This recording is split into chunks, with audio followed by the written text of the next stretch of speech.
we've been joined today by Amy Livingstone, our Health Improvement Officer.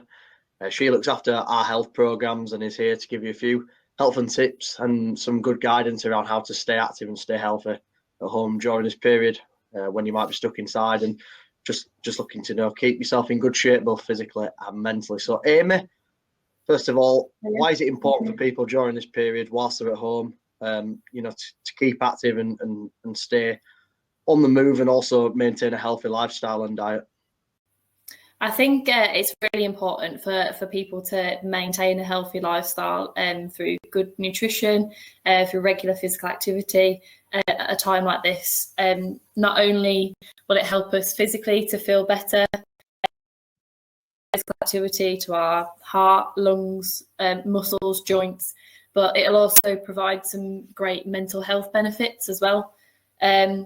Exercising releases feel-good hormones, which hopefully makes this time at home a little bit more bearable. And for those who are perhaps working at home or have children that they're helping to study at home, exercise and physical activity, it can aid your memory, it can boost concentration, and hopefully just make sure that we're staying fit and well. I think although maintaining a healthy lifestyle might be a bit harder at this time or feel a bit different than usual, we could maybe use it as a positive and turn it around in that way. Set yourself small goals to achieve instead. It might be cutting out the sugar that you have in your teas and coffees, for example. Hopefully these small changes can add up to something a bit greater and actually we can achieve something that's really great for our overall health after this period of time is over. And obviously it's really difficult, for people who are going to be stuck inside, especially those that are used to being active and getting out there and doing a lot of physical activity on a daily basis. So what kind of impact can that have on your mental well-being, and why is it important that we look after that during this time as well? I think your mental well-being is absolutely key, and you're right. Being stuck inside, it's not all that fun, and people might be experiencing all sorts of thoughts at the moment, and it's absolutely understandable if people are feeling more anxious. So I think it really is key that we try and maintain our mental health just as much as we would look after our physical health through brushing our teeth or having a shower, for example. So I think there's a range of resources that you can use, not only from the guidance that we'll be releasing, but also from our partners at Mindwell, and information from the public health campaign such as Every Mind Matters. We'll be sharing that information on how you can access it, but there's a range of resources that you can use, whether it be videos, whether it be worksheets or toolkits, but you can have a go at muscle relaxation, mindfulness, or just something as simple as a self-care technique, such as opening the window and letting the fresh air in.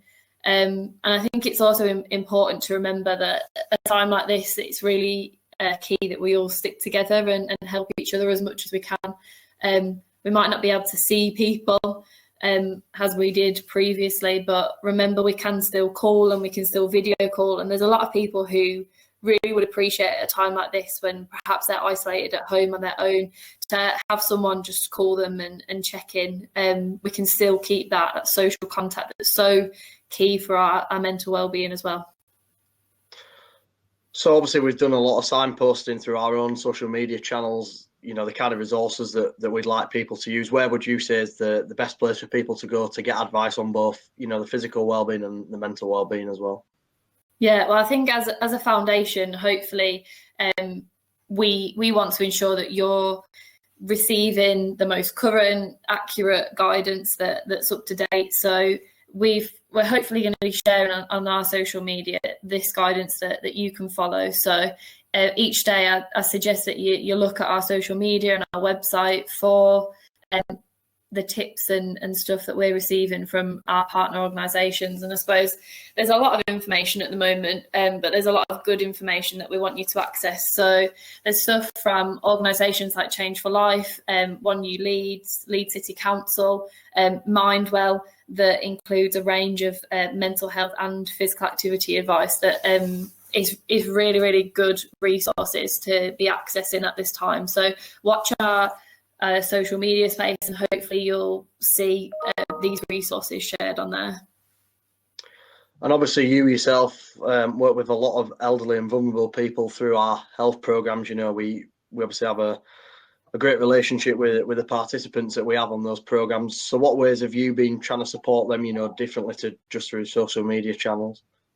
Yeah, so we've been developing some home-based workout content that we'll be sharing with these people, whether it be through weekly phone calls and conversations just to check up on them and see how they're doing, but also through the post and through our website if anyone has internet access.